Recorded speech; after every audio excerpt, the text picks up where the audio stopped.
semua dalam satu waktu ini. Saya juga mengucapkan terima kasih buat Bapak Ibu semua yang sudah hadir dalam pertemuan hari ini, di mana mungkin kita juga nanti akan belajar bersama. Saya juga percaya nanti kita juga akan bisa berdiskusi dan bisa sama-sama mendapatkan pembelajaran yang luar biasa. Tentunya materi ini saya juga adaptasi dari kerangka teologis dari buku Bapak dosen kita juga Bapak Dr. Naik Sijabat yang di dalam materi terkait dengan konseling, dan saya juga membuat ini dalam rangka untuk pembelajaran kuliah saya dalam mengambil program PhD in Christian Counseling. Baiklah, sebelum saya melanjut ke dalam sesi inti dari pelajaran ini, mungkin saya akan ada sedikit penjelasan kenapa saya ingin membahas terkait ini dan apa sih yang melatar belakangnya seperti itu. Eh, Pertama saya bertanya, mengapa kita penting belajar terkait dengan diagnosis dalam konseling ini? Sebelum kita masuk ke isi materi, ada satu pertanyaan mendasar yang perlu kita renungkan terlebih dahulu. Apakah kita sebagai konselor Kristen atau pelayan pastoral benar-benar mampu membedakan kondisi yang kita hadapi di hadapan kita? Coba kita bayangkan ada seorang jemaat yang datang dengan air mata berlinang mengatakan ia tidak bisa berdoa, merasa jauh dari Tuhan, tidak nafsu makan, sering mimpi buruk. Pertanyaan diagnostiknya langsung muncul, apakah ia sedang bergumul dengan dosa tersembunyi? Apakah ia sedang menderita akibat kehilangan yang nyata? Apakah ia mengalami trauma yang belum sembuh? Atau ada kondisi biologis yang sedang mengganggu fungsi tubuhnya? Jawaban atas pertanyaan itu menentukan seluruh respon pastoral kita. Jika kita salah membaca situasinya, kita tidak sekedar gagal membantu, kita juga bisa memperparah kondisi jemaat yang sudah rentan tersebut. Inilah inti dari materi yang akan kita bahas ini. Kita akan banyak belajar terkait dengan melatih kepekaan diagnostik kita yang bertanggung jawab dan berpijak kepada firman Tuhan, dan memperhatikan kenyataan psikologis serta biologis yang dialami manusia sebagai makhluk yang utuh.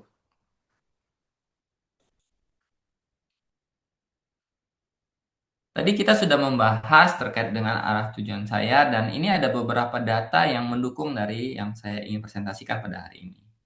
Kalau kita baca Bapak Ibu, berdasarkan data Kemenkes dari Republik Indonesia 2021, prevalensi masalah kesehatan jiwa di Indonesia itu telah mencapai angka 20%. Artinya satu dari setiap 5 penduduk Indonesia mengalami kesehatan mental dalam derajat tertentu, namun ironisnya hanya sekitar 8-10% dari mereka yang berhasil mengakses penanganan medis. Sisanya dari angka ini sangat besar mencari pertolongan di tempat lain. Salah satunya yang paling sering mereka tuju adalah gereja. Di sisi lain, Bapak Ibu, dalam riset Lifeway, riset pada tahun 2025 menunjukkan bahwa kapasitas pelayanan pastoral justru sedang menurun saat ini. Jumlah pendeta yang mengambil pelatihan konseling formal itu turun dari 52% menjadi 46%. Ini berarti ada lebih banyak orang yang datang ke gereja untuk mencari pertolongan, sementara gereja sendiri memiliki semakin sedikit tenaga yang terlatih untuk merespon dengan tepat. Situasi ini menciptakan celah berbahaya. Dalam arti yang kita bisa gambarkan, gereja adalah tempat yang rentan yang terjebak apa yang oleh para akademisi teologi yang kita sebut sebagai model konseling pastoral yang terisolasi dari riset ilmiah tertentu. Jadi gereja beroperasi dengan cara lama, sementara pemahaman tentang kesehatan jiwa terus berkembang pesat. Nah, kalau kita gagal juga dalam hal ini akan berimpact bukan hanya terkait pelayanan jemaat, tapi juga bisa berimpact pada aspek hukum juga di dalam gereja. Saya juga membaca ada studi yang ditulis oleh NetApp, ya sebuah jaringan akademisi dari teologi Afrika, menunjukkan bahwa minimnya literasi kesehatan mental di kalangan pemimpin gereja kerap memicu malpraktik. Konselor tidak terlatih seringkali menolak untuk merujuk jemaat ke psikolog atau psikiater. Bahkan dalam kondisi tertentu akibatnya jemaatnya justru semakin memburuk. Kalau pernah membaca juga ada satu kasus yang cukup viral waktu itu di Amerika, yaitu kasus hukum Nellie v. Grace Community dari Church di Amerika Serikat. Jadi kasus ini adalah seorang pemuda yang bernama Kenneth Nellie yang mengakhiri hidupnya. Keluarganya kemudian mengajukan tuntutan gugatan malpraktik terhadap gereja. Karena mereka gereja selama ini yang menangani proses konseling tersebut dan terkait dengan penderitaannya. Meskipun akhirnya setelah dibaca bahwa gereja menang secara hukum, namun kasus ini menjadi peringatan buat kita semua bahwa pentingnya terkait dengan pembelajaran konseling dari pastoral ini, terutama dalam hal mendiagnosis. Dan yang terakhir, Bapak Ibu, kita tahu bahwa manusia itu adalah sebagai kesatuan yang utuh. Gereja perlu memahami bahwa gereja adalah manusia adalah kesatuan yang utuh, tubuh, jiwa, dan roh yang saling mempengaruhi satu sama lainnya. Ini yang dimaksud oleh Rasul Paulus di 1 Tesalonika 5 ayat 23 ketika ia berdoa agar roh, jiwa, dan tubuh jemaat dipelihara sempurna. Ketiga dimensi ini tidak bisa dipisahkan, artinya kondisi fisik seorang itu mempengaruhi spiritual ya. Kondisi psikologis bisa mempengaruhi kondisi tubuh dan kondisi spiritual juga biasa berdampak pada kesehatan mental dan fisik. Seorang konselor yang hanya melihat satu dimensi tanpa memperhatikan hal lain itu bisa menghasilkan diagnosis yang tidak lengkap. Saat ini ada berjalan sering terjadi dua ekstrim, yaitu ekstrim pertama yaitu adalah namanya psikologisasi iman, yaitu ketika konselor mereduksi setiap masalah rohani menjadi sekedar gangguan psikologis. Dalam pola pikir ini, tanggung jawab moralnya sering diabaikan. Setiap perilaku buruk dijelaskan akibat dari trauma masa lalu atau kondisi mental tertentu.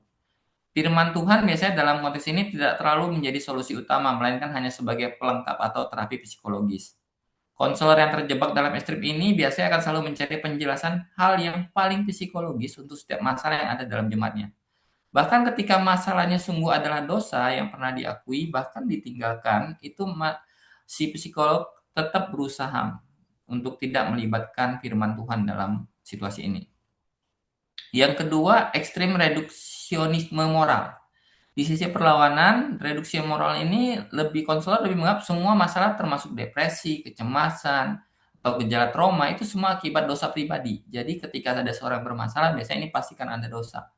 Konselor yang terjebak di sini biasanya akan memaksa seseorang yang baru kehilangan, misalnya ada suatu kejadian, ada anggota keluarga yang baru kehilangan dan dia bersedih. Biasanya kadang ada satu case di mana konselor akan meminta untuk dia, ya udah kamu bersyukur aja dan yang belajar berdoa seperti itu. Padahal itu saja bisa terjadi karena ada masalah PTSD atau kehilangan, bukan hanya sekedar tentang masalah iman.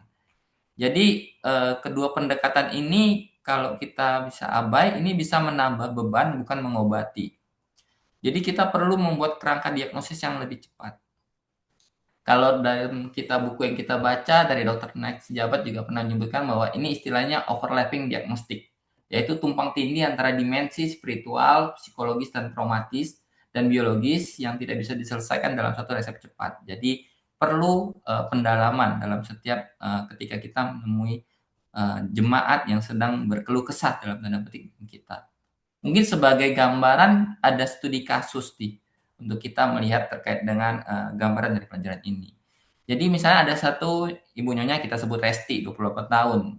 Ia sedang melihat kasus nyata yang mengalami betapa rumitnya yang dihadapi seorang konselor. Jadi Ibu Resti ini adalah seorang perempuan yang berusia 28 tahun, datang konseling setelah mengalami keguguran 3 kali secara berturut-turut. Ia mengungkapkan bahwa ia tidak bisa berdoa, merasa Tuhan jauh, makanya tidak teratur, dan sering mengalami mimpi buruk berulang. Pertanyaan diagnostik sebelum kita masuk ke selanjutnya. Apakah ini dosa? Mungkinkah ada kemarahan Tuhan terhadap wanita tersebut? Apakah ini penderitaan? Atau ada duka yang nyata yang wajar yang kehilangan berulang? Ataukah ini trauma? Seperti pasca kehilangan yang berulang kali? Ataukah ini kelemahan tubuh? Karena ketidakseimbangan hormonal pasca dari keguguran. Nah, jawaban ini mungkin salah satu kombinasi yang akan kita belajar bersama-sama sehingga kita bisa memisahkan antara dari dimensi spiritual, psikologis, traumatis, biologis yang mungkin tidak bisa diselesaikan dalam satu resep cepat yang hanya dalam satu kali diskusi.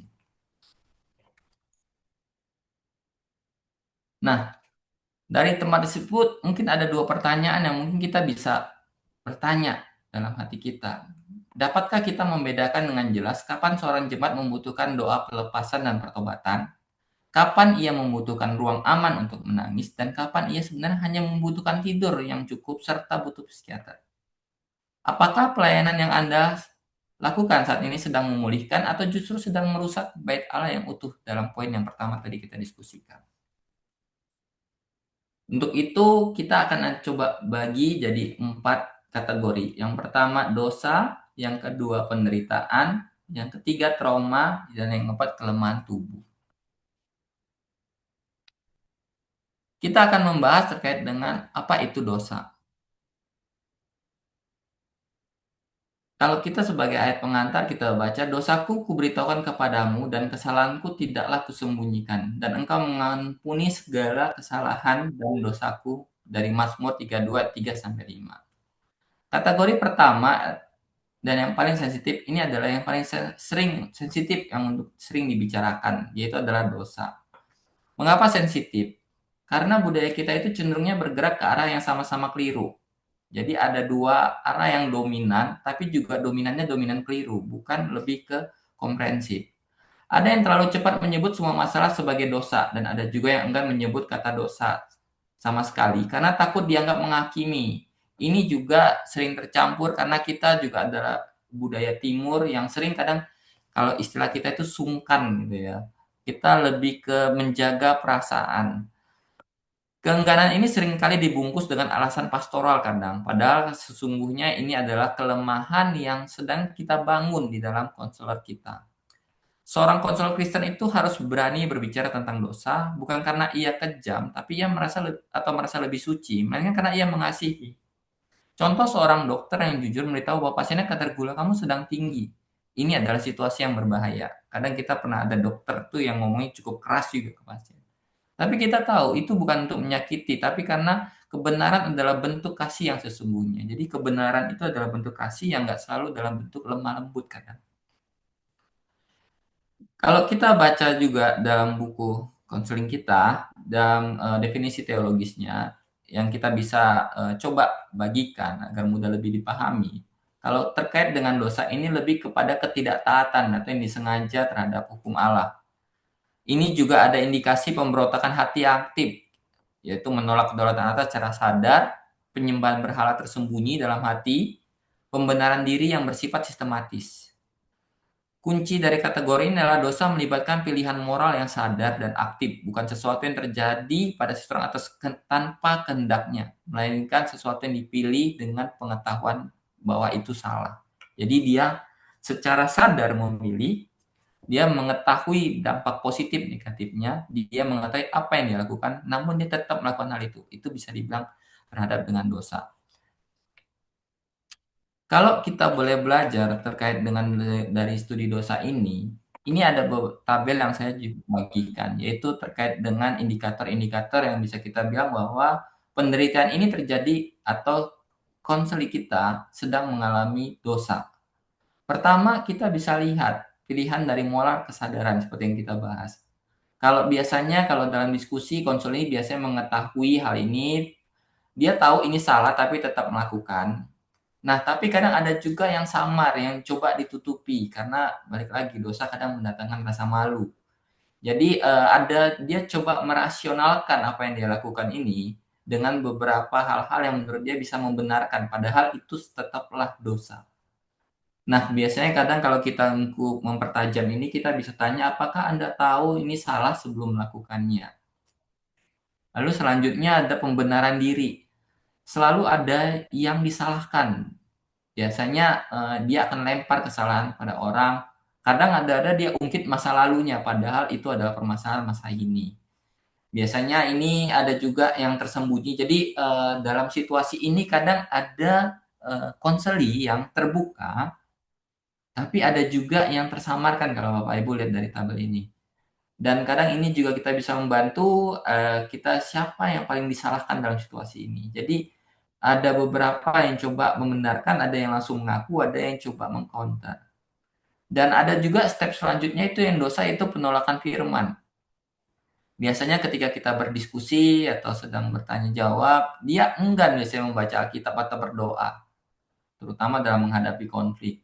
Nah, kadang dalam hal ini juga si konseli itu lebih banyak menghindar kadang kalau diajak ketemu di gereja atau berkumpul dengan teman-teman di gereja, itu mereka biasanya tidak tertarik. Dan kadang kita bisa tanya sih kepada ini ya, "Kapan kamu terakhir kali berdoa dengan sungguh-sungguh?" Ini mungkin salah satu pertanyaan yang bisa kita lihat bahwa apakah ini sesuatu yang penolakan terhadap firman Tuhan.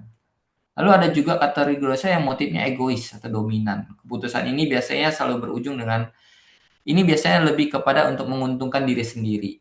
Empatinya biasanya lebih rendah, relasinya biasanya ya atas dasar pemanfaatan. Jadi kadang kita bisa tanya juga sih dalam situasi ini, kadang apakah Anda inginkan dari situasi ini? Saya coba memperjelas ini dengan studi kasus. Jadi ada kita sebut Pak Dani supaya lebih jelas terkait dengan situasi ini. Jadi Pak Dani ini seorang majelis gereja yang berusia 45 tahun datang dengan ke pendeta dengan atau slot dengan tekanan kerja yang dia keluhan, "Saya punya tekanan kerja yang luar biasa, saya juga sulit tidur, hubungan istri saya memburuk." Kalau kita sebagai konselor yang bijak itu sebenarnya kalau kita bisa lihat itu seperti output Bapak Ibu. Jadi biasanya selalu ada latar belakangnya. Jadi konselor yang bijak itu tidak boleh atau tidak langsung menyimpulkan bahwa ini adalah masalah stres di tempat kerja. Biasanya kita perlu membangun kepercayaan dan diskusi bahkan atau pertemuan yang non formal seperti itu untuk berdiskusi biasanya. Mungkin tidak satu 2 kali kita bisa ketemu, maksud untuk menemukan akar ini, bisa beberapa kali. Tapi, singkat cerita setelah dilakukan sesi pertemuan yang intens, terungkaplah bahwa Pak Dan ini ternyata selama ini 2 tahun terakhir memiliki kebiasaan tersembunyi. Dia punya kehidupan yang ganda, pelayanan, tapi dia juga ada sering nonton video yang tidak senonoh. Ia sendiri tahu, akhirnya ngaku bahwa ini sebenarnya dia tahu salah, dia coba janji tidak lakuin lagi, tapi the next day dia ulang lagi. Jadi ada perasaan bersalah yang menumpuk, tapi dan itu juga mulai merenggut moralnya. Setelah moral terenggut, hubungan dengan istrinya mulai memburuk. Karena ada permasalahan di rumah itu menciptakan ketegangan di tempat kerja. Jadi kalau boleh tarik lagi, ternyata ketegangan di tempat kerja adalah masalah di rumah. Masalah di rumah terjadi karena moral dia turun. Karena moral dia turun itu karena perasaan bersalah yang dia terus lakukan dari dosanya. Jadi ini adalah contoh klasik dosa yang tersamarkan. Dia datang dengan topengnya keluhannya lain. Jadi kita perlu cukup hati-hati dalam mendiagnosis ini. Kadang bisa tersamarkan. Dalam J. Adam, salah satu yang kita baca di dalam buku konseling kita, adalah salah satu pionir konseling biblika mengingatkan kita bahwa teguran tanpa Injil itu adalah moralisme. Injil tanpa teguran itu sentimentalisme. Konseling yang sejati itu membutuhkan keduanya dalam urutan yang tepat. Jadi, sekali lagi Bapak Ibu, di sini tidak boleh ada pemisahan terkait dengan dosa dan pembenaran yang moralisme yang dilakukan. Biasanya dalam situasi ini kita ada beberapa langkah yang bisa kita rekomendasikan untuk mengidentifikasinya. Pertama, untuk mengidentifikasi kita perlu bangun kepercayaan terlebih dahulu sebelum melakukan konfrontasi. Jadi pertama tidak cepat langsung memutuskan diagnosisnya, kita perlu bangun kepercayaan, komunikasi. Setelah itu mungkin kita bisa mengidentifikasi pola-pola dosanya.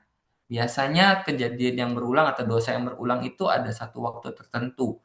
Mungkin dia menonton film yang tidak senonoh pada saat dia lagi kosong, dia lagi merenung atau sedang tidak ada kegiatan. Jadi itu perlu hal-hal yang kita perlu cari tahu juga. Lalu setelah itu kita juga harus menunjukkan hukum Tuhan, tapi sebagai cermin yang memperlihatkan kondisi hati, bukan sebagai cambuk yang menghukum. Kita tahu dalam kondisi ini biasanya orang-orang udah merasa bersalah, kita juga tetap harus menyelaraskan dengan firman Tuhan, namun sebagai hal yang memperlihatkan sebagai cermin bahwa ini adalah yang salah, tapi bukan sebagai penghukuman. Lalu kita kembali pada salib Kristus. Setelah kita sadar dan tahu apa yang benar, kita harus kembali kepada salib untuk itu pengampunan sejati dan untuk meminta kuasa pengubahan. Dan tidak cukup hanya dengan pengampunan, Bapak Ibu. Kita juga perlu membuat akuntabilitas dalam komunitas jemaat agar yang kita lakukan ini, maaf Bapak Ibu ada telepon. Akuntabilitas ini sehingga mendukung dan pertumbuhannya berkelanjutan. Jadi tidak hanya situasi sesaat saja, tapi ini terus berkelanjutan dengan adanya bantuan dari jemaat. Lalu yang kedua, kriteria yang kedua yaitu terkait dengan penderitaan. Maaf, penderitaan. Jawab Yesus, bukan dia dan bukan juga orang tuanya, tetapi karena pekerjaan-pekerjaan Allah harus dinyatakan di dalam dia. Yohanes 9 ayat 3. Salah satu juga kegagalan terbesar dalam konseling pastoral adalah tidak mampu membedakan antara seorang yang membutuhkan ditegur karena dosanya dengan seorang yang membutuhkan dirangkul karena penderitaannya. Keduanya tampak sama, air mata, kebingungan, kemarahan terhadap Tuhan, tetapi Bapak Ibu pendekatannya itu berbeda. Penderitaan itu adalah kondisi di mana seseorang menjadi korban, bukan pelaku. Ia mengalami kesakitan bukan karena pilihannya sendiri, melainkan karena hidup di dunia yang telah jatuh dalam dosa atau karena perlakuan jahat dari orang lain. Yesus sendiri menegaskan dalam Yohanes 9, kebutaan lelaki itu bukan akibat dosanya atau dosa orang tuanya. Kalau kita baca di buku bahan baca Resam SB, Penderitaan, Ratapan, dan Pengharapan Kristen menegaskan bahwa Alkitab memberi ruang yang luas bagi penderitaan, tangisan, keluhan, pertanyaan, dan ratapan. David Wilson, Seeing with New Eyes, dikutip dari Dr. Sijabat, menyatakan bahwa konseling harus mampu duduk bersama orang yang terluka. Bukan hanya sekedar memberi nasihat, ratapan adalah iman yang jujur, bukan kelemahan rohani. Jadi ini adalah poin yang penting terkait dengan penderitaan. Kita bisa melihat dalam indikatornya ini dari pertama kita bisa lihat ada tidak kalau kita ingin mengidentifikasi ini penderitaan atau tidak, kita bisa cek ada tidak pola dosa aktif yang diidentifikasikan sebagai penyebab langsung kondisinya. Tadi untuk mengidentifikasi dosa kita bisa lakukan pada poin yang pertama. Setelah itu kita lihat konseli di posisi korban. Dia adalah korban, tidak ada unsur kesengajaan atau dari pilihannya dia sendiri. Yang ketiga, kita bisa lihat sumber penderitaannya. Apa yang membuat dia menderita? Apakah ini bersifat eksternal atau internal? Harusnya kalau penderitaan itu banyak bersifat dari eksternal seperti bencana, penyakit, kematian orang yang dicintainya. Dan biasanya ini disertai dengan muncul duka, kehilangan kendali, dan pertanyaan mengapa ini terjadi pada saya. Biasanya hal-hal itu yang terjadi. Kadang juga ini bisa menciptakan kondisi ini juga bisa memburuk jika kalau misalnya si konselor itu malah menuduh bahwa dia berdosa atau contoh seperti ini, ya udah kamu harus banyak-banyak bersyukur, kayak kamu kurang bersyukur, makanya Tuhan menghukum. Nah, ini biasanya awal mula keterpurukan. Jadi bukan alih-alih dia semakin baik, malah bisa lebih parah. Mungkin untuk lebih jelasnya terkait penderitaan ini kita bisa bahas sambil dengan studi kasusnya juga ya. Jadi ada namanya Ibu Sari, sebetulnya Ibu Sari ini lebih parah. Dia jadi menderita penderitaan yang salah diagnosis. Jadi Bu Sari ini adalah seorang ibu yang berusia 52 tahun. Dia punya suatu kondisi suaminya meninggal mendadak di 6 bulan yang lalu. Ia tidak bisa tidur, kehilangan semangat bekerja dan kerap menangis. Tiba-tiba di kelas ia dan kerap menangis tiba-tiba di kelas ketika ia mengajar. Jadi Bu Sari adalah seorang guru ya Bapak Ibu. Seorang konselor pertama ada sedikit kurang bijak dalam responnya. Jadi dia bilang begini, Bu Sari, Ibu perlu berserah. Mungkin ada dosa yang belum Ibu selesaikan sehingga Ibu masih mengalami hal tersebut. Dampaknya Bu Sari malah semakin merasa bersalah. Ia merasa bahwa Tuhan itu sedang menghukumnya, kondisinya memburuk bukan membaik. Dia merasa bahwa ini semua hukuman yang sedang terjadi. Bahkan dia sendiri bingung hukuman apa yang dia terima, kesalahan apa yang dia lakukan sehingga dia menerima hukuman seperti ini. Ini cukup fatal ya Bapak Ibu, karena ini adalah respon yang sangat salah. Coba kita identifikasi ulang terkait dengan Ibu Sari ini. Apakah dia benar-benar membutuhkan teguran seperti itu? Pertama kita lihat bahwa Ibu Sari membutuhkan ruang ratapan yang aman dan tidak terburu. Dia adalah seorang istri yang kehilangan suami. Ya. Kita juga harus bisa memvalidasi terkait kesedihannya. Kita bisa bantu dia bahwa kesedihan yang terjadi kepadanya saat ini itu adalah sebagai respon manusiawi yang sah. Seorang yang kehilangan suami bersama setelah hidup berpuluh-puluh tahun, tiba-tiba kehilangan, itu adalah hal yang sangat wajar dan manusiawi. Lalu kita juga harus bisa membuat komunitas gereja yang hadir secara nyata, bukan memberi nasihat atau cepat. Memberi nasihat yang secara cepat dan kadang jauh bahkan tidak menyentuh Ibu Sari sendiri. Jadi tanpa bertanya, "Bu, Ibu harus sabar ya, Ibu harus banyak berdoa, Ibu, jangan sendiri-sendiri." Padahal yang dia butuhkan adalah sebenarnya mungkin pundak atau mungkin seorang teman yang duduk menemani, ya. Tetapi di balik itu juga kita tidak boleh menyingkirkan, penopang teologis. Jadi, kita perlu jelaskan karena saat ini konteksnya Bu Sari bingung kenapa dia harus terus bersedih seperti itu, apakah ini salah? Kita bisa menyemangatinya dalam situasi ini seperti bahwa Tuhan tidak marah kepada orang yang sedang terluka. Kita bisa buka di 2 Korintus 1 ayat 3-4, sebagai Allah sebagai Bapa kemurahan, dan kita juga bisa baca di korelasi di Alkitab, Mazmur juga ada ratapan. Ini adalah model yang berkeluh kesah kepada Tuhan, tapi bukan karena kekurangan iman, tapi sebagai bentuk dari iman, dan ini bukan dosa. Bapak Ibu juga perlu hati-hati dalam situasi ini karena, penderitaan ini bisa juga kita harus merujuk kepada medis. Karena beberapa penderitaan itu bisa mengakibatkan defisit neurologis atau mungkin gangguan, bisa kecemasan seperti kayak kita lama nggak tidur itu bisa memberikan efek yang kepada biologis pada tubuh kita. Jadi, mungkin untuk tips dari terkait kita mau mendiagnosis terkait penderitaan atau tidak, mungkin kita bisa divalidasi perasaannya. Kita bisa memvalidasi apakah ini, sebuah hal kita bisa mendengar betapa beratnya, kita bisa lihat, kita bisa tanya perasaan dia saat itu, lalu kita juga memberikan ruang kepada dia untuk meratapinya dan jangan terburu-buru dalam membawa solusi. Kadang tidak semua orang butuh solusi, kadang hanya ingin untuk didengar. Posisikan diri sebagai orang yang menemani, bukan hakim jika kita dalam, situasi konseling kita adalah sedang menderita. Dan tetap kita membawa ke dalam dautan Tuhan, bukan tentang Tuhan yang sedang menghukum, tapi Tuhan yang menemani orang yang sedang hancur hati. Tentu dalam hal ini konselor juga tidak boleh sendiri, dia tetap harus melibatkan gereja, orang-orang terdekat, membentuk komunitas yang mendukung, sehingga pemulihannya bisa cepat dan berkelanjutan. Ini terkait dengan penderitaan, Pak Ibu. Selanjutnya lagi, kita juga akan lanjut kepada yang kategori ketiga, yaitu kategori trauma.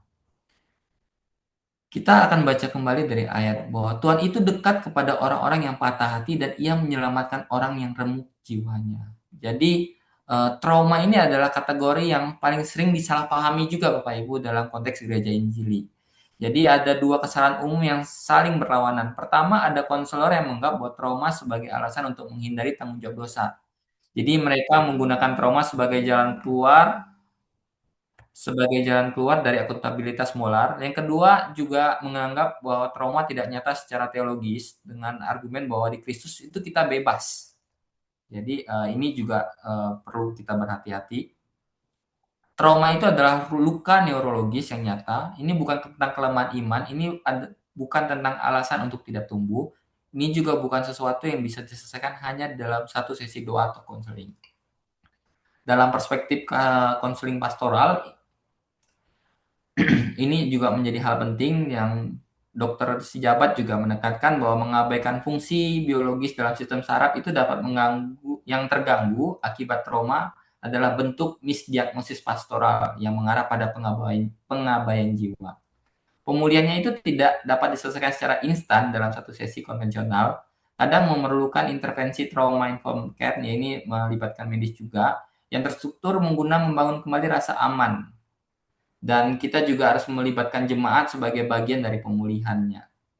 Kadang, ada beberapa indikator yang bisa kita kenali, yang kalau ini adalah trauma, biasanya dia sering tiba-tiba saya merasa seperti sedang di sana lagi, saya tidak bisa rileks, saya selalu was-was, saya ingin menangis tapi tidak bisa, saya tidak bisa masuk gereja sejak kejadian itu. Ini biasanya, tanda-tanda seperti ini nih adalah tanda-tanda trauma Bapak Ibu. Jadi, seperti itu dan kita perlu, warning juga kalau misalnya ada yang sampai dengan panic attack. Misalnya ketika dia masuk ke gereja, misalnya dia langsung merasa sesak, itu panic attack. Nah, itu juga perlu hati-hati, tidak bisa tidur atau jantungnya, sampai dengan berdebar-debar, itu juga bisa menyebabkan gangguan biologis. Mati rasa total sampai dia menyakiti diri atau bahkan sampai mengisolasi diri. Jadi, ini indikator trauma, dan untuk yang tanda bahaya kita perlu hati-hati, Bapak Ibu. Apakah kita benar-benar bijak, apakah ini perlu kita konselingkan ke dalam medis juga. Mungkin untuk lebih dekat lagi terkait dengan pemahaman atau definisi dari trauma ini, kita mungkin bisa buat dalam studi kasus juga. Jadi ada seorang uh, Pak Ardi, usianya 19 tahun, dia mahasiswa teologi semester 2. Ia punya keluhan, ia tidak bisa fokus kuliah, sering mengalami kekosongan saat ibadah, dan mengalami mimpi buruk berulang. Jadi latar belakangnya, dia pada usia 12 tahun, ia menyaksikan kecelakaan yang fatal yang merenggut nyawa ayahnya di depan matanya. Jadi ada situasi kesalahan konselor yang pertama, yaitu konselor pertama tuh bilang, kamu harus belajar memaafkan dan move on. Ini ujian iman. Akibatnya Ardi merasa bahwa ketidakmampuannya untuk move on adalah bukti bahwa ia berdosa dan tidak layak menjadi hamba Tuhan. Jadi ada vonis dalam diri dia sendiri. Setelah itu Bapak Ibu, kalau misalnya kita kembali melihat situasi ini, kalau kita lebih dalam lagi, lebih sabar lagi untuk menggali dan memahaminya, sebenarnya ini bisa dibilang adalah PTSD, Post Traumatic Stress Disorder. Jadi situasi yang Ardi hadapi saat ini bukan dosa, bukan juga tentang kelemahan iman, tapi dia mengalami PTSD. Jadi untuk gejala-gejala seperti ini kita perlu memberikan ruang aman, sama seperti yang sebelumnya terkait dengan penderitaan. Jadi ruang aman tanpa merasa ada tekanan untuk segera sembuh. Karena proses seperti ini membutuhkan waktu, Pak Ibu, dan ada juga yang lama. Dan kita juga perlu penjelasan sederhana terkait dengan respon otaknya, bukan moral. Jadi kita perlu menjelaskan terkait hal biologis juga kepada dia, terkait apa yang terjadi kepada dirinya. Jadi otak kita juga, Bapak Ibu, kalau kita baca-baca kembali terkait dengan mekanisme otak, untuk sesuatu yang berkesan itu bisa terjadi secara berulang, bahkan di luar dari kontrol kita, kita bisa keingat-ingat terus. Bahkan itu bisa terbawa dalam mimpi, Bapak Ibu, secara berulang. Jadi itu bukan hal yang salah atau ada hal yang tidak bisa kita maafkan atau tidak bisa kita terima, tapi itu adalah salah satu bagian dari respon otak kita juga. Dan kita juga harus kembali merekonstruksi narasi hidupnya, bahwa dalam situasi ini Allah juga tidak meninggalkan dia saat itu. Tuhan mungkin punya rencana, bahwa Tuhan juga hadir, pasti ada yang Tuhan kehendaki dalam situasi ini. Mungkin itu bisa menyemangati dia kembali terkait dengan kejadian tersebut. Dan kita juga tetap harus menjaga stabilisasi emosinya melalui kehadiran Kristus. Jadi kita perlu menggali juga terkait dengan nilai-nilai Kristus dalam situasi ini. Dan Bapak Ibu, untuk situasi trauma ini kita perlu hati-hati juga. Jadi trauma dan penderitaan cukup hati-hati, karena balik-balik lagi ini bisa mengarahkan kepada situasi medis. Jadi contoh seperti PTSD ini dia bisa berulang, susah tidur, bisa menyebabkan gangguan yang lain, ritme jantung juga bisa berubah.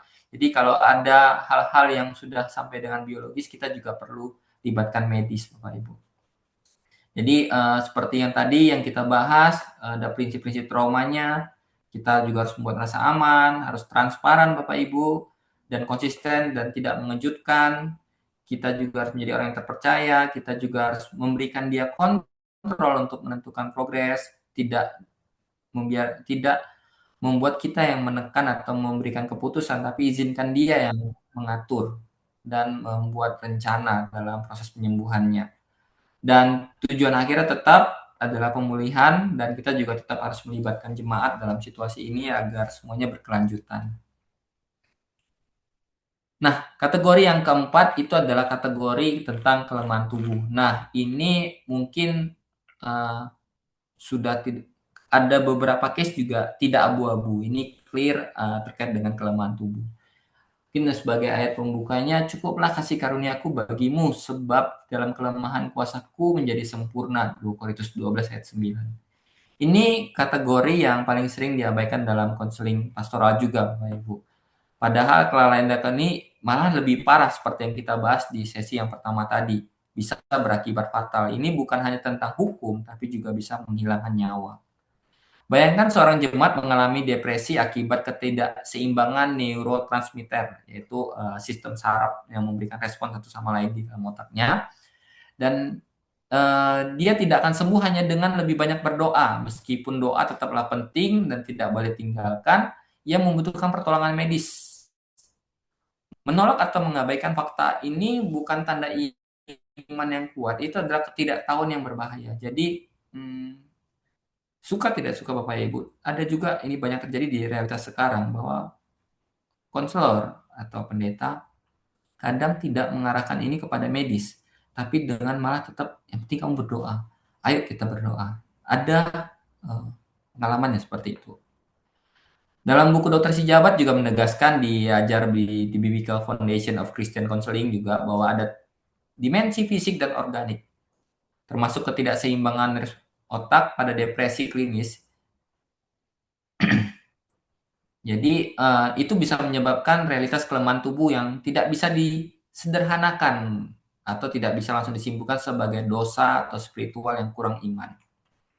Jadi Bapak Ibu, pengakuan teologis bahwa Allah bekerja secara berdaulat melalui sarana alami menempatkan ilmu kedokteran itu bukan sebagai ancaman bagi iman, melainkan sebagai wujud hikmat providensi Allah.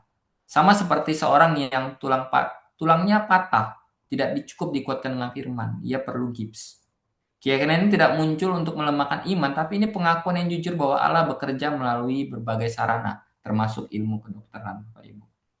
Mungkin ini jenis-jenis kelemahan yang ya mungkin kalau saya kebetulan kerja di rumah sakit Bapak Ibu, saya cukup familiar dengan istilah ini. Cuman sebenarnya juga ada beberapa istilah yang kita sering dengar juga ya sekarang lagi ini ADHD, autisme, cedera otak traumatis, epilepsi. Kita juga pernah dengar ya Bapak Ibu ada seorang epilepsi malah dilakukan eksorsim atau pengudusan atau katanya kesurupan seperti itu ya. Jadi ada juga yang terkait dengan hormonal ya, depresi pasca kelahiran. Ini kalau bahasa kerennya sekarang baby blues ya Bapak Ibu ya. Dari gangguan tiroid, ada juga ternyata menopause juga bisa menyebabkan gangguan di dalam kerohanian kita juga sih dalam kelemahan tubuh. Next slide. Ya, mungkin kalau kita ingin lebih bahas lagi, kita bisa saya gambarkan ini dengan studi kasus ya Bapak Ibu untuk penjelasan materinya ya. Jadi terkait dengan kelemahan tubuh yang ini ada satu case di mana ada kelemahan tubuh yang hampir dianggap dosa. Jadi ada pendeta senior berusia 58 tahun dengan 25 tahun pengalaman sebagai pelayanan ya. Udah pendeta usia 58, 25 tahun melayani. Wow, itu udah senior banget Bapak Ibu ya. Jadi tiba-tiba ia menjadi sangat pelupa. Sangat pelupa, terus dia sering marah-marah tanpa sebab yang jelas dan kepribadiannya mulai berubah secara drastis. Nah, ini yang cukup ekstrim sebenarnya yang terjadi dalam jemaatnya. Jadi jemaatnya ini sangat khawatir. Mereka tidak karena ketidaktahuan dalam mendiagnosis atau dalam konselor itu, malah jemaatnya bersepakat bahwa kayaknya pendeta kita punya dosa yang tersembunyi. Ini mungkin bagian dalam hukum Allah. Jadi datanglah seorang konselor mungkin yang pertama, dia coba menyarankan, kayaknya Bapak perlu istirahat. Bapak perlu banyak istirahat dan Bapak kayaknya perlu berdoa agar lebih tenang, supaya nggak marah-marah. Padahal Bapak Ibu, ini kita perlu aware, Bapak ini adalah seorang pria berusia 58 tahun, sering lupa. Sekarang ada penyakit namanya demensia. Jangan-jangan Bapaknya ke arah ke situ. Demensia ini hampir tidak bisa disadari Bapak Ibu, ini hanya bisa didiagnosis oleh dokter. Jadi kalau kita menemukan hal-hal seperti ini Bapak Ibu, ada penurunan atau defisit dalam biologis, kita perlu juga second opinion kepada dokter. Jadi kita bisa juga merujuk ini ke dokter saraf, geriatri. Kita juga bisa mengencourage keluarga juga seperti itu. Dan kalau misalnya ini terbukti bahwa ini adalah terkait dengan dari defisit biologis, kita juga perlu memberitahu jemaat agar jemaat memahami situasi yang terjadi pada pendeta Pak Hendra ini. Supaya jangan lagi ada isu yang merebak bahwa Pak Pendeta begini karena jatuh dalam dosa. Gitu ya. Dan ini juga tetap memerlukan pendampingan pastoral, ketekunan iman di tengah kelemahan jasmani. Jadi ini adalah salah satu tantangan kita, yaitu kita tekun untuk menemaninya dalam iman. Karena orang yang pelupa, demensia seperti tadi, jujur Bapak Ibu kalau saya pernah juga menghadapi situasi itu, wah itu butuh kesabaran yang luar biasa sih menghadapinya, ya. Dan itu memang kita perlu melibatkan banyak, orang-orang yang di sekitarnya. Saya juga punya, kebetulan bapak saya sendiri ada orang Parkinson, dia udah mulai pikun gitu ya. Mulai pikun, ya saya juga, mengerti situasi ini ya. Tapi kalau ada orang yang tidak mengerti dia bisa marah-marah. Jadi bapak saya itu sering dimarah-marahin gitu kan, "Kenapa begini?" Gitu.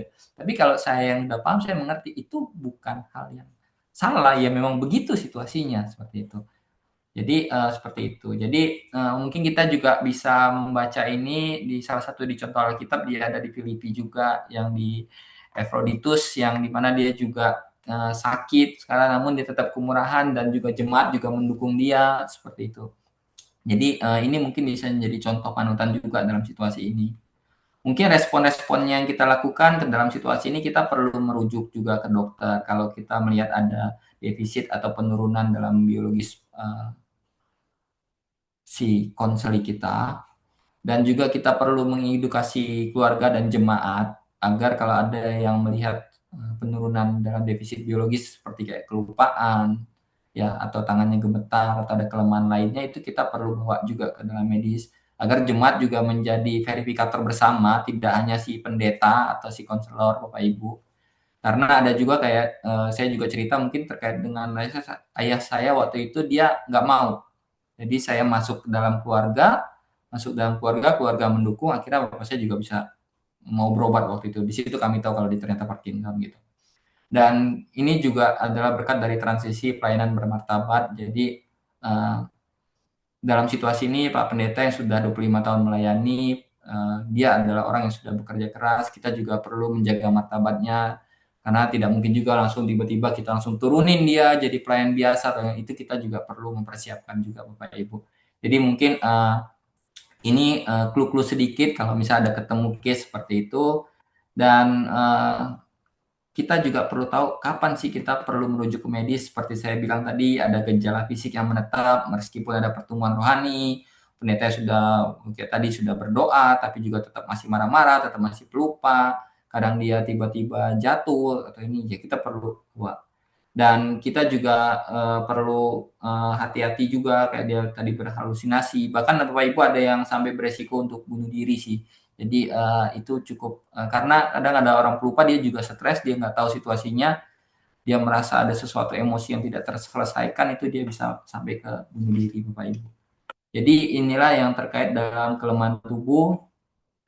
Mungkin untuk membantu kita ada pohon keputusan pastoral Bapak Ibu. Jadi dari yang tadi kita diskusikan, kita misalnya ada evaluasi. Pertama, mungkin ketika kita sedang melakukan konseling, kita perlu lihat pertama kita evaluasi moralnya, ya.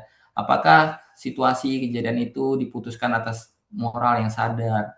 Kita boleh melihat dosa, apakah ada pola dosa, aksi pemberontakan, hati seperti itu, penelawanan dari firman Tuhan. Kita perlu lihat ini, ya. Setelah itu kalau misalnya ada dalam kriteria-kriteria ini, kita bisa bilang bahwa ini terkait dengan dosa. Evaluasi dari konteks eksternal, kita juga perlu lihat apakah situasi ini akibat dari musibah, kehilangan, penindasan, atau ketidakadilan dari eksternal. Jika ada ini, kita bisa bilang bahwa ini ya ini penderitaan. Ada kalau dalam evaluasi neurologis kita juga perlu lihat ya, apakah ada kilas balik, hipervigilansi, mati rasa secara emosional dalam artian seperti kayak situasi ini harusnya membuat saya sedih tapi saya nggak bisa sedih, tapi saya tahu nih saya harusnya sedih gitu. Nah jadi, itu salah satu cirinya kalau di bahasa umumkan ya Bapak Ibu. Hilangnya rasa aman yang dasar, seperti dia merasa kayak, pertama kita juga tahu Bapak Ibu kecenderungan manusia adalah diterima oleh banyak orang. Jadi kalau dia merasa ada beberapa yang tidak diterima tapi dia juga sulit menjelaskan, kita juga perlu cari tahu juga ini apa, ya. Jadi, ada beberapa juga ini dasarnya trauma dan kalau memang ini kita tadi boleh back ke poin yang itu tadi, ini bisa dibilang ini juga trauma. Jadi ada juga terkait dengan evaluasi biomedis, kita lihat juga apakah ketika kita konsen kita lihat apakah ada kelainan organik seperti faktor genetik atau disfungsi neurologis. Jadi, Bapak Ibu kalau kita mengelola jemaat, kita juga perlu belajar terkait dengan medis umum namanya kalau kita di rumah sakit ya. Jadi ada hal-hal yang bersifat medis tapi umum, bukan dokter atau langsung merujuk pada obat. Jadi kita perlu up to date juga Bapak Ibu dengan situasi-situasi medis saat ini. Contoh kayak demensia tadi yang lupa, marah-marah. Orang lihat hanya marah-marahnya, orang lihat hanya lupa-lupanya. Kok kamu nih pelupa banget sih? Saya pernah ada pengalaman, jadi ada seseorang anak muda baru putus dengan pacarnya, terus tiba-tiba dia mengigau, ngigau, sering ngomong-ngomong sendiri. Jadi dia masuk ke rumah sakit, terus dibilang dia sama dokternya, dokter ini semenjak putus dengan pacarnya sering ngigau, kayaknya dia diapa-apain dia sama ini. Ya, setelah dokter periksa ini mencurigakan. Akhirnya di MRI kepalanya ternyata ada pendarahan di otak. Keluarga mengira bahwa dia stres karena putus.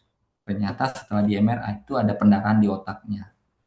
Jadi Bapak Ibu, kita sekali lagi perlu juga belajar terkait pemahaman medis agar kita lebih komprehensif ketika kita melakukan konseling. Jadi seperti itu Bapak Ibu, dan Bapak Ibu juga harus menyadari bahwa 1, 2, 3, 4 ini bisa hadir secara bersamaan.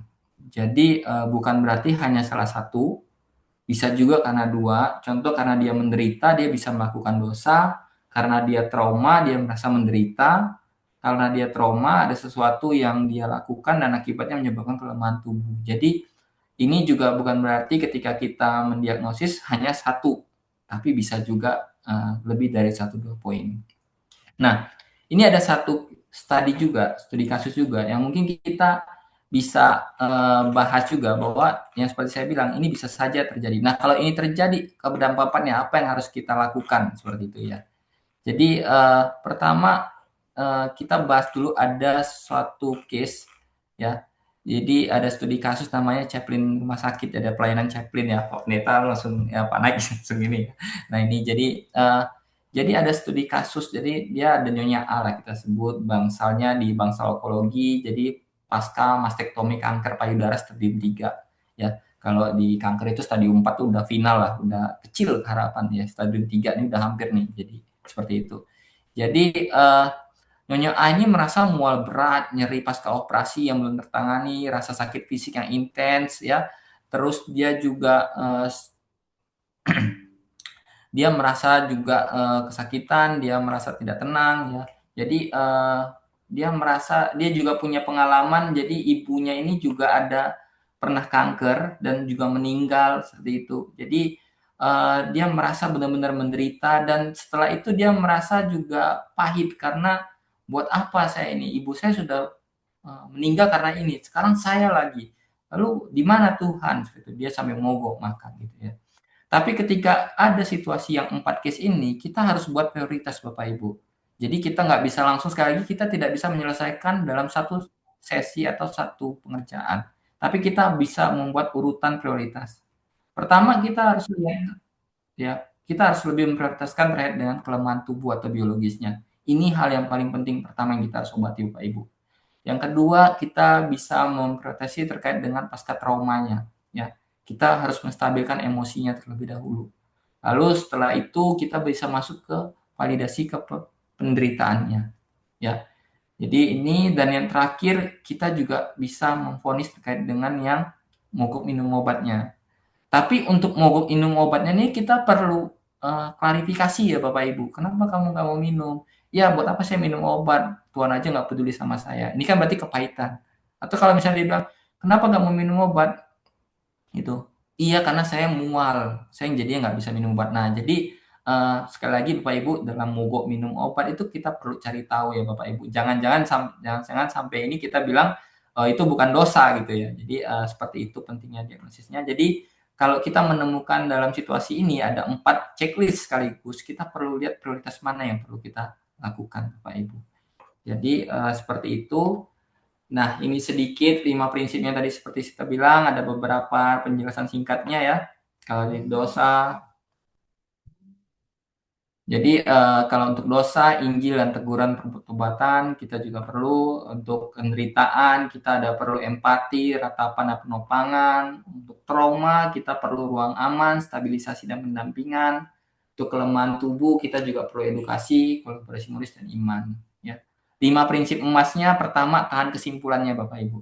Ya. Jangan buru-buru melabeli sebelum mendengar tuntas. Ya. Perlu dengan kegiatan yang komprehensif. Maaf Bapak Ibu terlewat. Ya. Lalu yang kedua, kita perlu kerendahan hati sebagai intelektual kita juga. Kita tahu sebagai konselor itu kita punya tahu batasan dalam kompetensi kita. Jadi Bapak Ibu kalau dirasa dalam konseling ini dirasa ada berat, pertama mungkin kita bisa ajak teman atau kita perlu merujuk kepada medis seperti itu. Jadi atau merujuk pada yang lebih ahlinya. Jadi dalam konselor juga kita tahu ada spesialisasi masing-masing ya. Lalu pendekatan dalam multidimensi, kita menyadari bahwa manusia itu memiliki tubuh, jiwa, dan roh, dan kita juga harus mengevaluasi dalam 4 dimensi itu.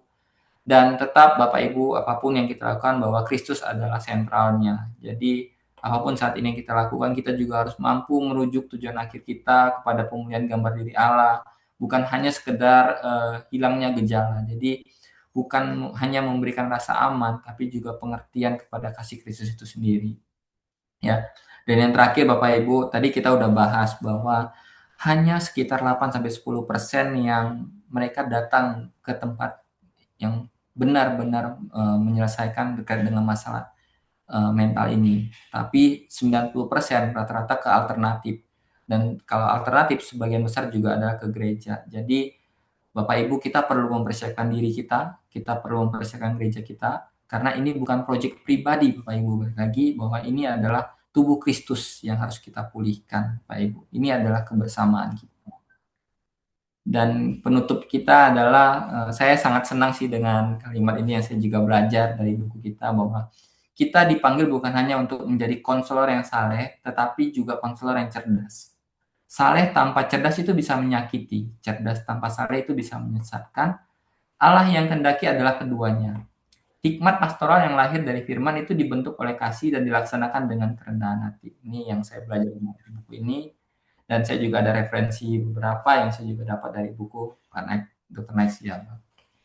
Mungkin itu yang bisa saya sharingkan terkait dengan perbedaan tadi ya, bagaimana dosa. Baik lagi nih.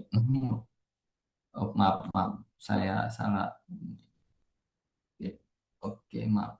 Ya, membedakan dosa, penderitaan, trauma, dan kelemahan tubuh Bapak Ibu. Mungkin itu dari saya. Terima kasih Pak Naik dan Bapak Ibu semua atas waktu kesempatannya. Baik, terima kasih atas presentasinya Pak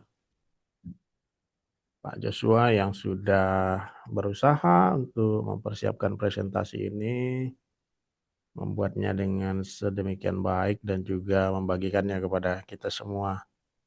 Saya percaya kita semua diberkati, kita berikan apresiasi dengan menekan emoticon seperti itu ya. Emoticon love atau thumbs up atau mungkin atau clapping hand seperti itu ya. Baik, terima kasih teman-teman buat kehadiran dan perhatiannya. Bila mana teman-teman mempunyai tanggapan atau pertanyaan yang lebih jauh, mungkin bisa disampaikan. Mungkin beberapa pertanyaan kita bisa diskusi untuk lebih mendalami, atau barangkali ada hal-hal yang kurang jelas begitu ya, barangkali ya. Kalau ada saja ya, memang presentasinya sudah disampaikan dengan baik dan jelas. Namun kita memberi kesempatan barangkali kita bisa menggali lebih dalam, atau mungkin menjadi PR buat kita bersama untuk mempelajari lebih jauh ya.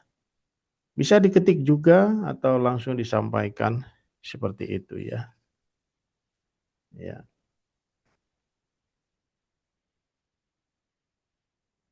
Kalau tidak ada juga tidak mengapa ya. Boleh Ya. Pak? Oh ya, Pak Virgo, silakan Pak Virgo. Waktu dan tempat dipersilakan. Terima kasih sudah bersedia untuk memberi pertanyaan. Silakan. Sebelumnya saya mau ucapkan terima kasih buat Pak Yosua untuk presentasinya. Nah, ini pelajaran ini memang saya secara pribadi eh, sangat sering sekali menemukan hal-hal seperti ini khususnya di dalam gereja ya. Jadi makanya waktu ada informasi tentang ada presentasi ini, saya mau join karena saya pikir ini penting ya. Terkait tadi yang sudah dijelaskan tentang membedakan dosa, penderitaan, trauma, dan kelemahan tubuh. Mungkin ini saya sudah pernah menemukan studi kasus begini, Pak.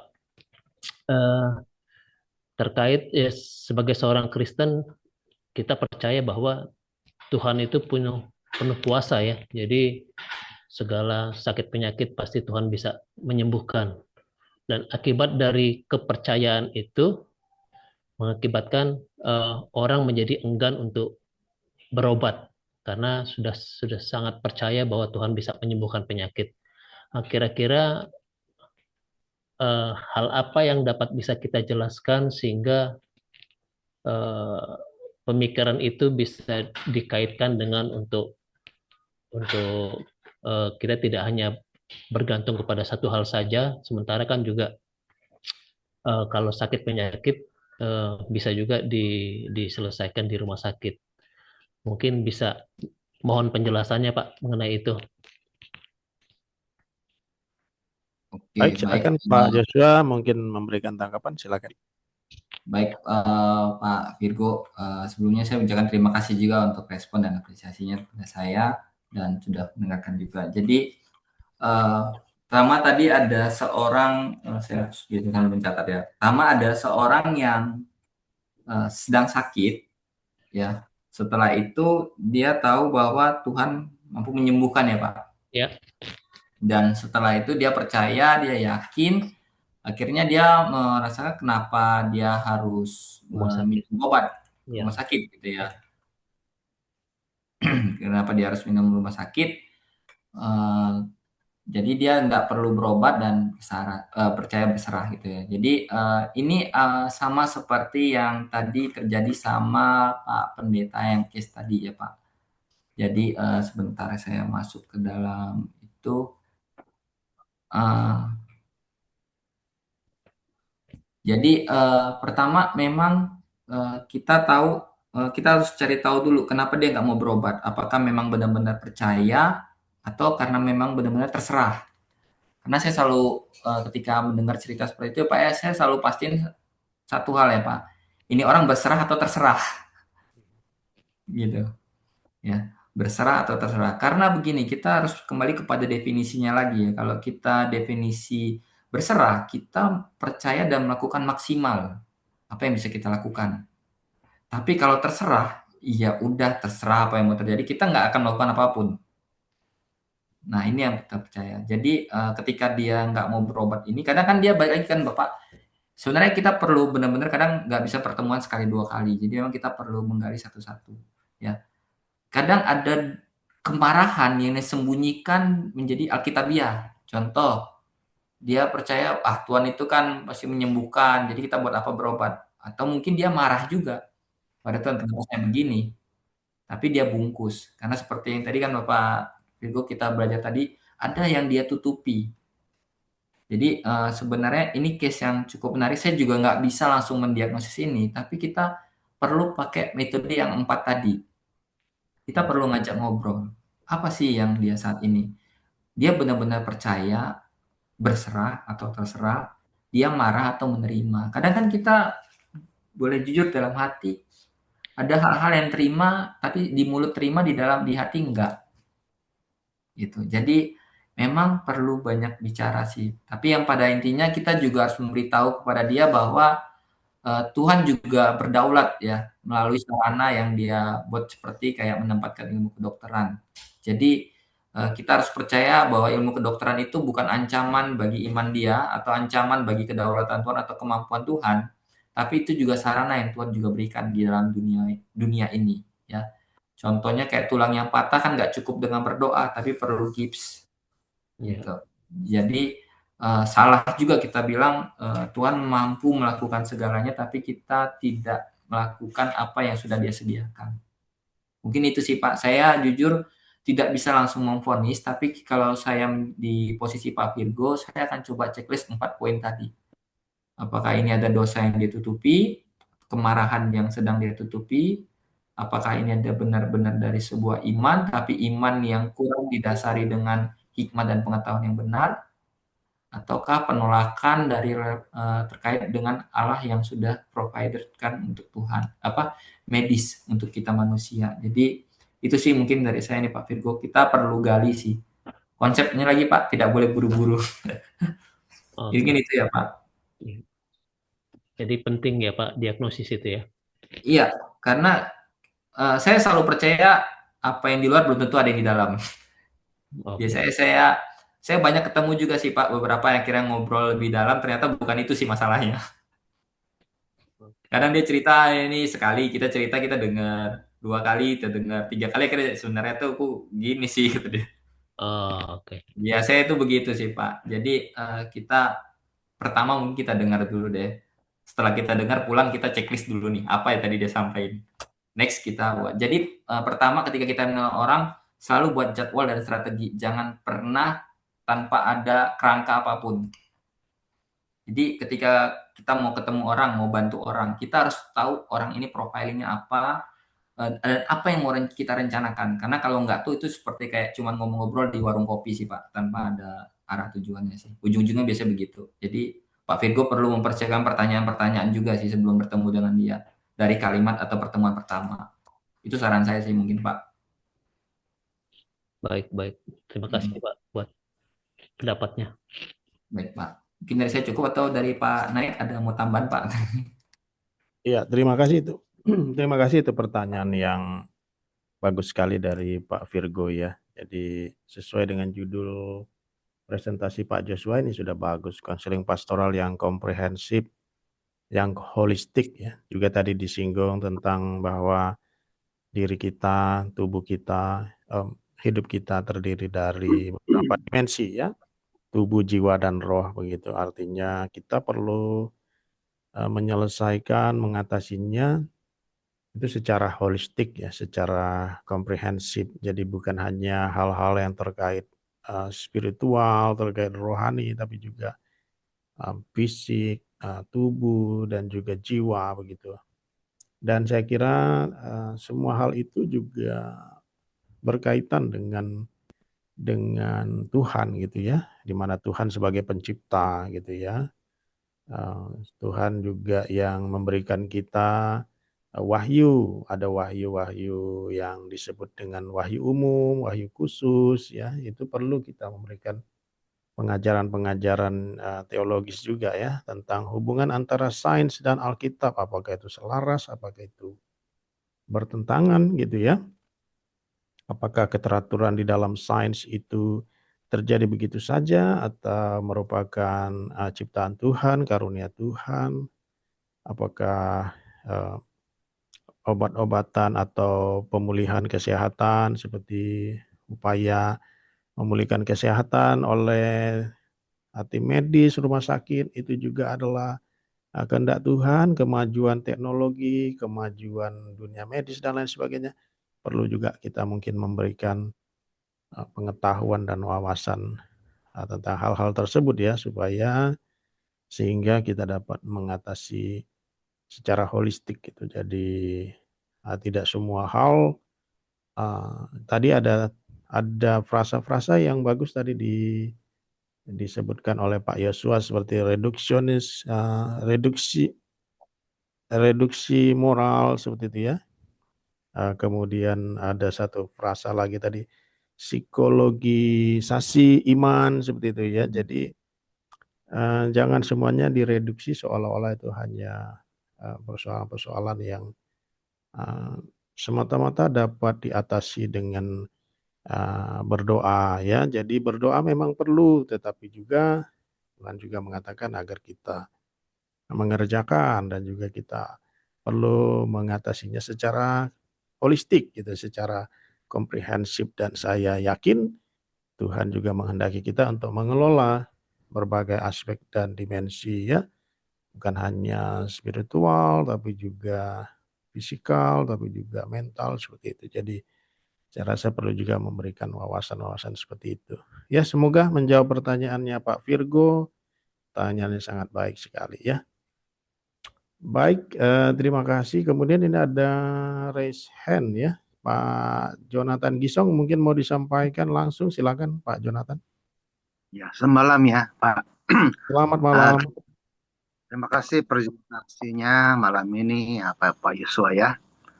Jadi saya begitu tertarik dengan satu itu yang studi kasus Pendeta Hendra itu. Sebab belakangan ini saya begitu bergumul sekali dengan sikap pastor kami. Jadi itu bagaimana kita berinisiasi untuk berbincang, berdiskusi dengan pastor kami itu. Itulah yang saya punya pergumulan karena mungkin dia akan apa ini tersinggung dan sebagainya. Jadi itu saya punya pertanyaan lah. Terima kasih. Baik, Pak. Eh, Baik. Mungkin kita bisa pertama saya akan bagikan lagi.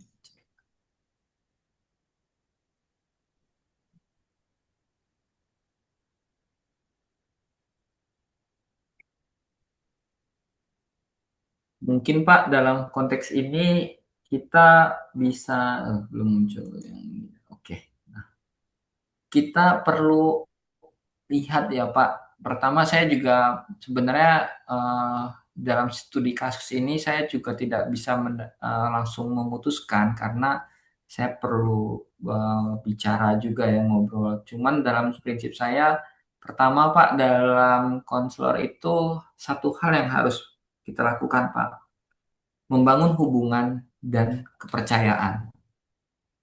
Jadi sama ini pun dengan psikolog atau psikiater umum.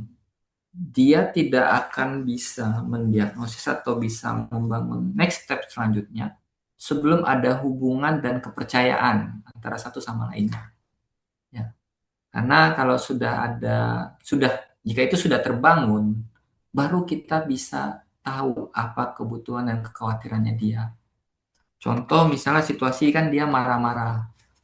Kadang salah satu ketakutan orang sudah berumur itu kalau mereka nantinya nggak dihargai lagi. Atau yang muda mulai mendominasi, dia mulai khawatir. Kadang mungkin bisa itu juga. Benar.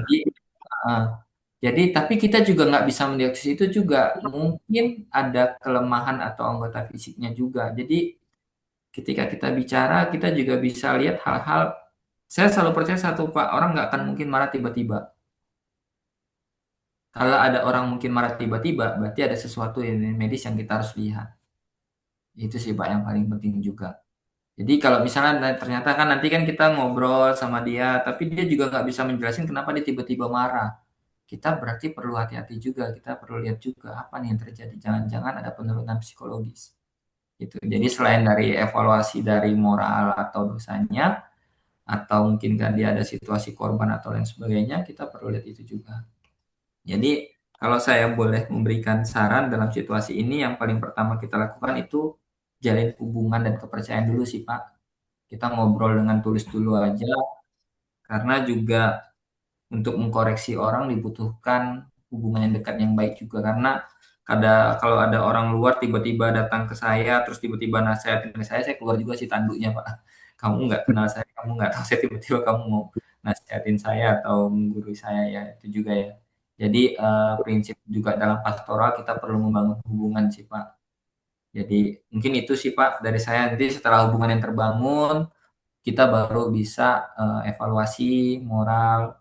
Sekali lagi, kita harus buat planningnya, Pak. Planningnya apa, checklistnya apa. Jadi jangan juga pertemuan yang ngobrol ngarung ngidul. Itu sih, Pak. Setelah itu baru mungkin kita bisa tahu apa yang harus kita lakukan. Oke. Makasih ya, Pak. Ya, cukup unik sih, Pak, manusia itu kalau saya belajar. Apa yang di luar belum tentu itu di dalam, Pak. Iya, benar. Oke. Dan saat ini dia sedang dilanda kekhawatiran yang begitu besar, tapi kita cuma lihatnya yang marah-marah. Iya, Ya. dia sering lupa juga. Jadi itu yang Nah, mungkin ada masalah sedikit dalam pelayanan dan kepimpinan dan sebagainya. Tapi terima kasihlah dengan presentasi malam ini, ya Pak. iya. Orang pelupa itu bisa ada tekanan ini, Pak. Tekanan psikologis juga. Karena sebenarnya dia juga marah kenapa dia pelupa. Tapi dia pelupa gitu. Dan untuk mengingat sesuatu tuh kalau dalam sistem emosi itu selalu yang menguras, Pak. Contoh kayak kita kehilangan kunci motor. Kita mau pergi kerja, kehilangan kunci motor itu kita stres banget kan, Pak. Bisa sampai berkeringat dan gemetar gitu kan mencarinya. Nah, itulah yang terjadi ketika seorang pelupa sih, Pak. Jadi itu beban mental juga sebenarnya untuk dia. Makanya kadang bisa jadi marah-marah atau mungkin ya perlu kita lihat juga sih psikologi. Biasanya kita bisa masuk ke keluarga juga sih, Pak. Buat ya kita kasih tahu nih ada medis saat ini orang yang pelupa tuh jangan-jangan demensia. Yuk kamu anaknya coba bawa bapak gitu. Ya bisa juga begitu, Pak. Mungkin itu yang dikatakan demensia, Pak. Iya. Demi Oke, terima kasih ya Pak.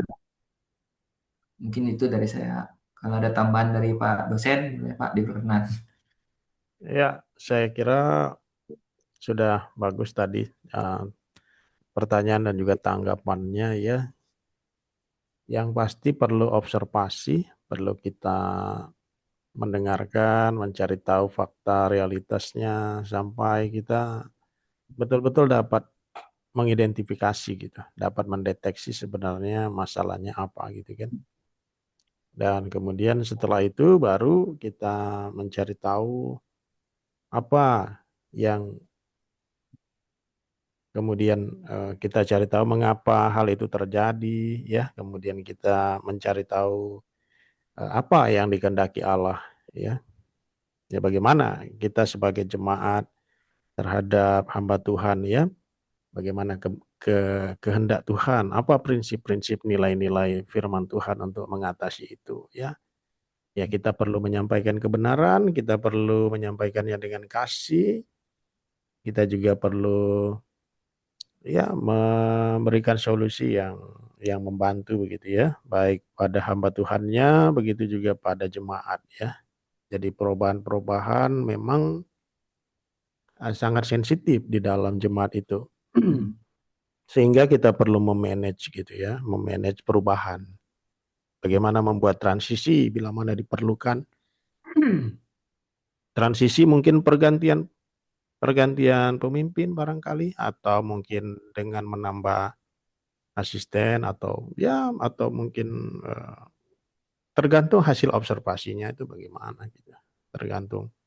Bisa Tergantung juga dia karena persoalan. sudah tua tapi kelelahan ya Pak. Karena dia Bisa juga kelelahan barangkali membutuhkan asisten untuk hal-hal tertentu ya, tergantung iya, sih persoalannya apa. Makanya benar. perlu ya selain kita berdoa juga mencari hikmat bijaksana, pengetahuan iman untuk melakukan terobosan itu ya, untuk lebih solusional membantu begitu. Iya, seperti itu kira-kira barangkali ya. Semoga menjawab pertanyaannya Pak Jonathan. Ya, Boleh saya terima tambah satu Pak? Ya, silakan Pak Yosua ya. Iya, Bapak Ibu semua, saya menyadari bahwa mungkin apa yang saya ceritakan pada hari ini mungkin belum bisa menjawab semuanya, tapi yang saya lebih fokuskan di sini adalah kerangka berpikir kita sebagai seorang pastoral.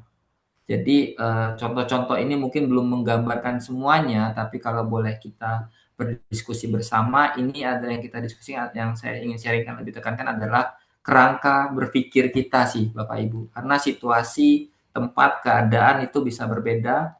Kita juga memerlukan waktu untuk memvonisnya, tapi kalau kita gunakan kerangka yang benar dalam metode ini, kita bisa membuat keputusan yang tepat. Itu mungkin yang lebih saya tekanin sih Bapak Ibu. Ya, Ya, itu mungkin Pak. benar ya. Semoga sudah menjawab pertanyaannya Pak Jonathan. Baik ya. teman-teman, bila mana ada tanggapan atau pertanyaan atau hal-hal lainnya. Tinggal tanya, Prof. Oh, Pak Yakub ya, silakan Pak Yakub ya. Pak Yakub terakhir ya, setelah itu nanti kita bisa komunikasi lebih jauh mungkin via WhatsApp atau melalui media lainnya. Silakan Pak Yakub. Oke, terima kasih waktu yang diberikan. Eh, jadi apa yang disampaikan oleh Pak Joshua tadi cukup lengkap ya untuk mendiagnosis sebuah konseling. Jadi intinya kalau saya bisa menangkap bahwa dalam diagnosis konseling itu membutuhkan keterbukaan baik dari orang yang mau konseling maupun dengan konselornya. Jadi yang saya banyak lihat, khususnya di tempat saya melayani atau di tempat saya bergereja, itu konseling kurang berjalan karena memang warga jemaat itu kurang keterbukaan. Jadi akhirnya timbul kasus atau sebuah peristiwa itu akhirnya sudah levelnya atau stadiumnya sudah cukup parah gitu. Baru lapor ke majelis jemaat atau pendeta gitu. Akhirnya terjadi ya agak kerepotan gitu karena yang terjadi yang diharapkan oleh orang yang bermasalah ini tadi yang disampaikan Pak Joshua itu egoisme dominan begitu. Jadi dia pengen apa yang saya alami ini segera mendapatkan sebuah solusi, kalau tidak ya berarti ya gereja memang kurang berpengaruh dalam hal ini.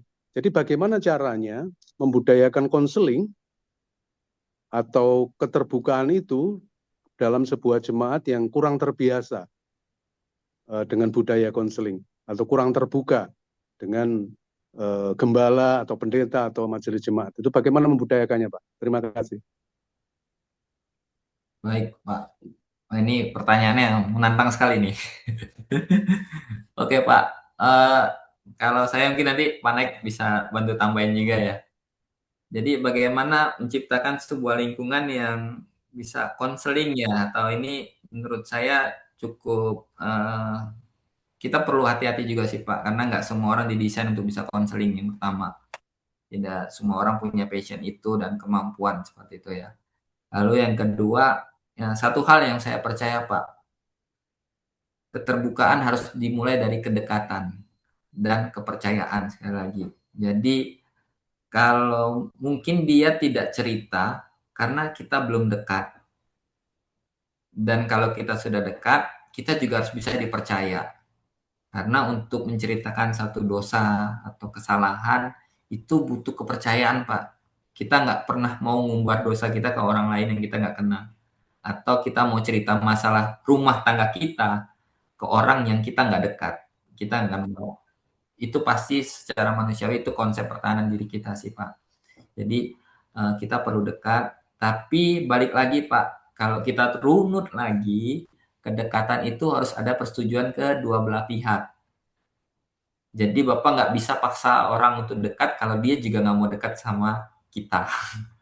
Itu butuh kebijaksanaan juga, karena untuk kedekatan itu juga balik lagi ada harus punya visi misi yang sama, penilaian nilai-nilai yang sama atau hobi yang sama, itu harus ada frekuensinya. Tetapi satu hal yang kita udah pasti terkait dengan dosa. Kalau kita udah sesuatu lihat yang ini clear dosa, kedekatan dan kepercayaan itu bisa kita sedikit geser. Contoh kayaknya di dalam jemaat sudah ada jelas nih, kita lihat bakat-bakat mau menipu, kita bisa langsung engage masuk ke situ.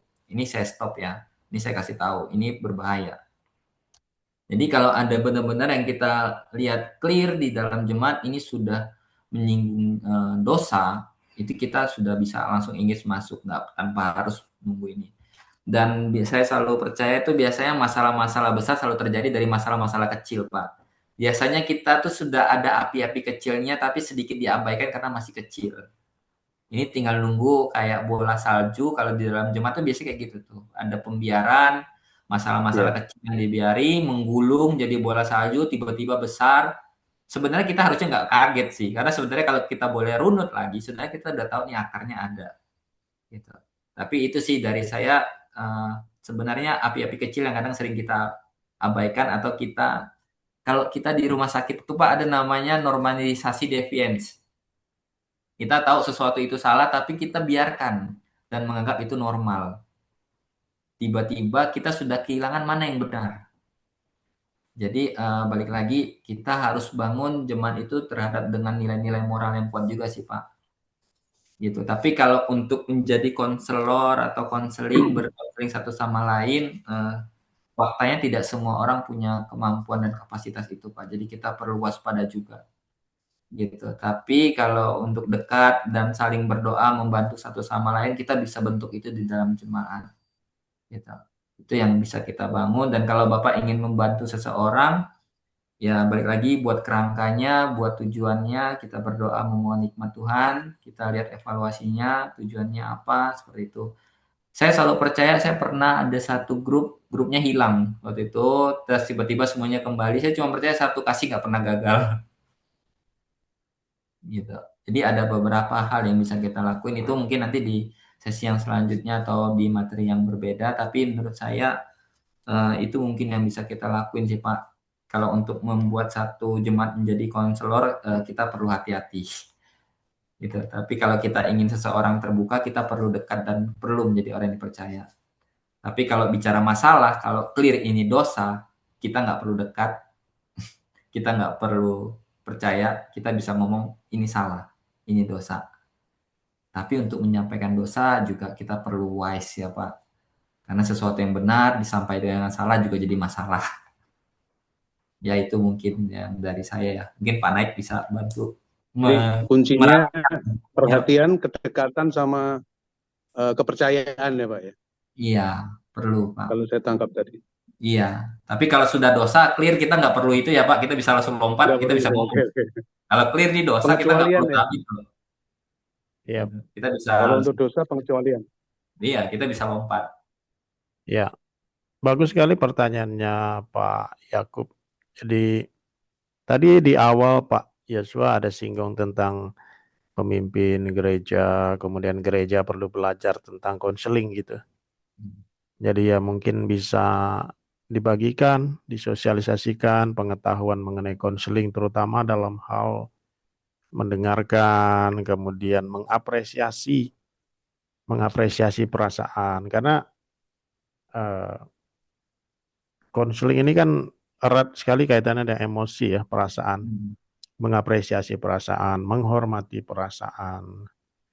Ya, jadi perlu seperti itu. Misalnya di dalam gereja itu kan juga banyak lingkaran, Pak. Jadi ada lingkaran keluarga, ada lingkaran rekan-rekan satu level gitu ya, satu level jabatan gitu, misalnya sesama majelis, sesama penatua. Kemudian ada juga lingkaran-lingkaran yang informal.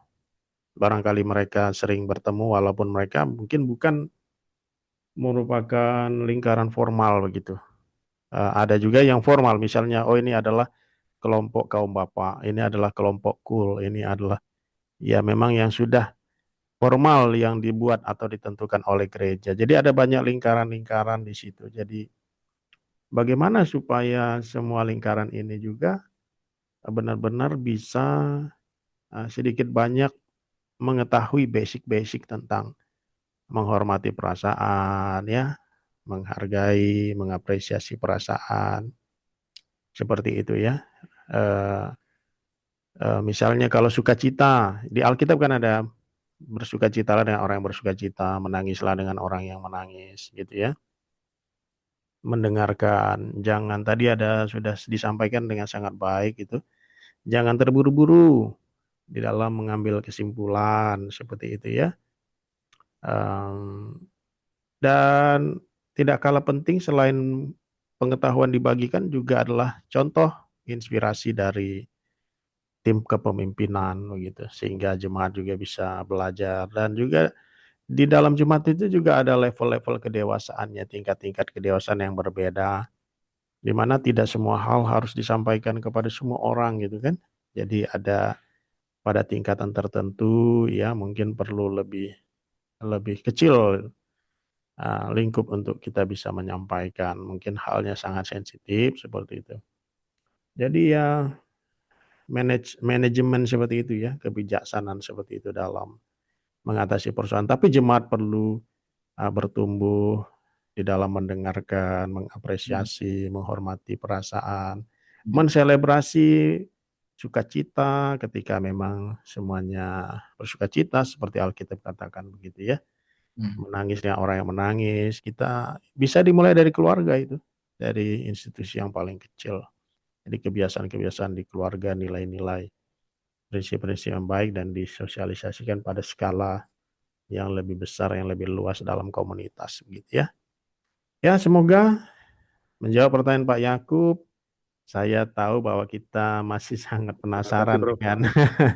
dengan pelajaran ini, tapi kita harus selesaikan, nanti bisa ketemu lagi dari kesempatan. Kalau teman-teman mau join juga di program studi konseling boleh, apakah itu master, apakah itu PhD, boleh tinggal menghubungi kami ya.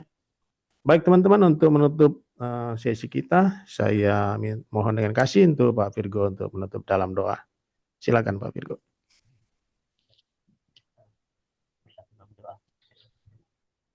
Bapak, sungguh kami bersyukur untuk setiap kasih Tuhan yang boleh terus Tuhan berikan kepada kami di sepanjang hidup kami. Terkhusus buat pada malam hari ini kami sungguh bersyukur Tuhan karena kami boleh kembali belajar dari firman Tuhan, terlebih buat Bapak Yosua yang sudah memberikan pelajaran presentasi tentang diagnosis untuk mendiagnosis tentang dosa, penderitaan, trauma, dan kelemahan tubuh. Kami bersyukur hari ini kami boleh belajar tentang ini Tuhan, sehingga kami boleh juga punya kemampuan juga untuk membantu saudara-saudara kami yang punya masalah tentang hal-hal ini Tuhan, sehingga apa yang boleh kami belajar hari ini juga boleh kami pakai untuk boleh membantu saudara-saudara Tuhan. Terima kasih buat Bapak Yosua yang sudah mempersiapkan, terima kasih juga buat Zoom malam hari ini, terima kasih juga buat saudara-saudari juga yang hadir, yang semangat, dan kami percaya bahwa ini adalah kesempatan untuk kami boleh belajar. Terima kasih semuanya, terima kasih Tuhan Yesus yang menserahkan setiap kehidupan kami ke dalam tangan Tuhan. Dalam nama anak-Mu Tuhan Yesus Kristus, kami sudah berdoa dan mengucap syukur. Haleluya. Amin. Amin. Terima kasih Pak Yosua, Pak Virgo, Pak Yakub, Pak Terima Jonathan, kasih teman-teman semua, Pak Terima kasih Pak Gibson, Joshua. Bayu. Terima kasih Brenda. Pak. Tuhan Yesus memberkati. Terima kasih. Amin. Shalom. Ya.